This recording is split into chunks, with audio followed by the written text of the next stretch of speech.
Hello, Hariom. आज बताएंगे कि खरमास और मलमास में क्या अंतर है। खरमास साल में 2 बार आता है और मलमास हर तीसरे साल आता है। एक बार मार्केट खरमास खर मास। तो एक मार्केंड पुराण के अनुसार सूर्य जो है 7 घोड़ों के साथ अपना ब्रह्मांड का परिक्रमा कर रहे थे।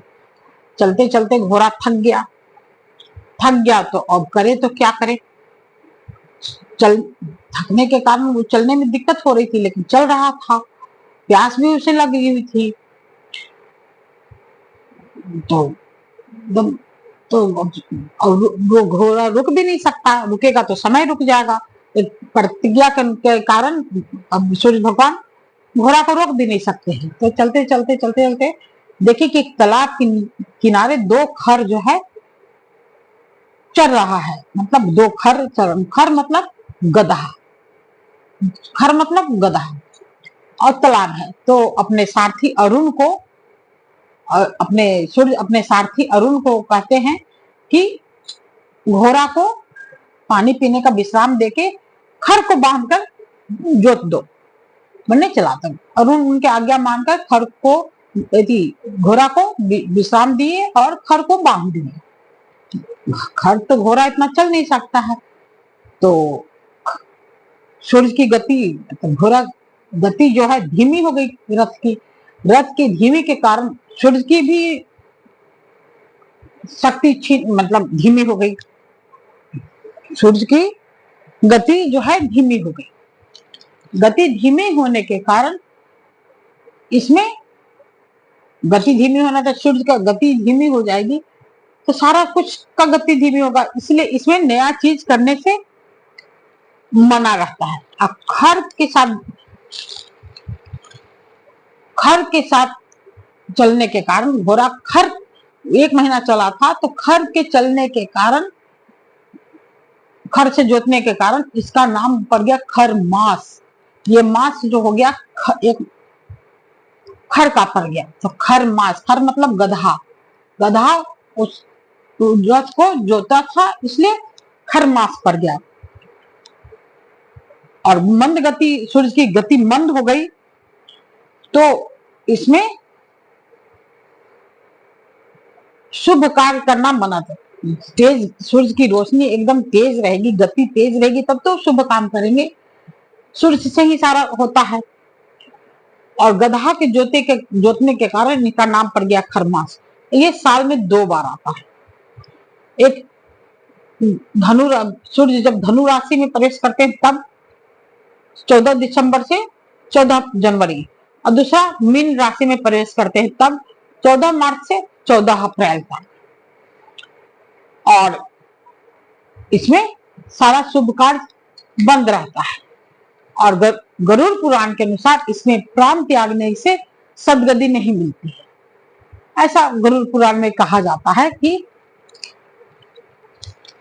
इसमें प्राण त्यागने से गति नहीं, मतलब सदगति नहीं मिलती है। भगवान जाने, भगवान की यह लीला।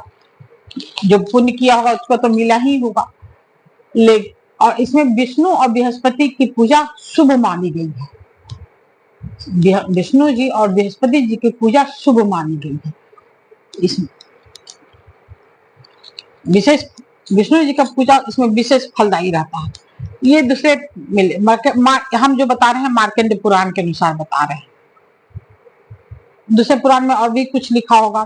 तो गरुड़ पुराण में लिखा है कि इसमें मरने से सदगति नहीं मिलती, इसलिए भीष्म पितामह जी भी ना अपने मृत्यु को खरमास से टाल दिया था उन्होंने।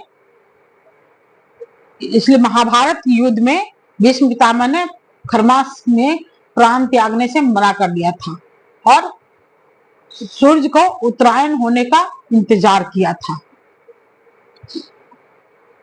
सूर्य का उत्तरायण होने का इंतजार किया था और सूर्य जब उत्तरायण हुए तब भीष्म पितामह अपने प्राण त्यागे थे। ये गरुड़ पुराण में लिखा हुआ। मार्कंड पुराण के अनुसार मैंने सूर्य जो गधा को बांधे थे तो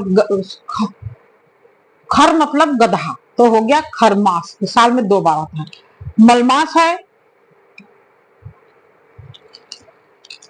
कि इसमें जो है मलमास मतलब अधिक मास, अधिक मास को मलमास कहते हैं। ये हर तीसरे साल आता है, हर तीसरे साल,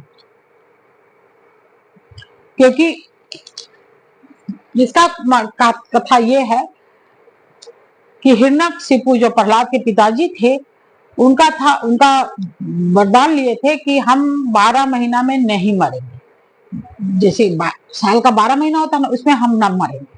तो भगवान ने अधिक मास की रचना की और उसमें नरसिंह का अवतार लेके कहे थे कि हम आदमी से किसी से देवता से किसी से नहीं मरेंगे। तो अधिक मास का रचना करके अधिक मास में नरसिंह अवतार लेके हिरण्यकशिपु को मारे थे। इसलिए हर तीसरे साल मलमास होता। मलमास मतलब अधिक मास। तो ये मलमास का कहानी है। इतना ही हम जानते हैं भाई, इतना ही हम पढ़ का है और इतना ही हम, क्योंकि इसमें भी लिखा है कि विष्णु भगवान हिरण्यकशिपु को मारने के लिए मलमास की रचना की थी। तो मलमास और खरमास में अंतर यही है। मलमास हर तीसरे साल आता है और खरमास हर 1 साल में 2 बार आता है। तो इसलिए मलमास और खरमास में अंतर है। खर मतलब गधा, खरमास ये इस मास में घोड़ा नहीं, सूर्य भगवान का रथ गधा खींचा था। ठीक है दोस्त, हरिओम।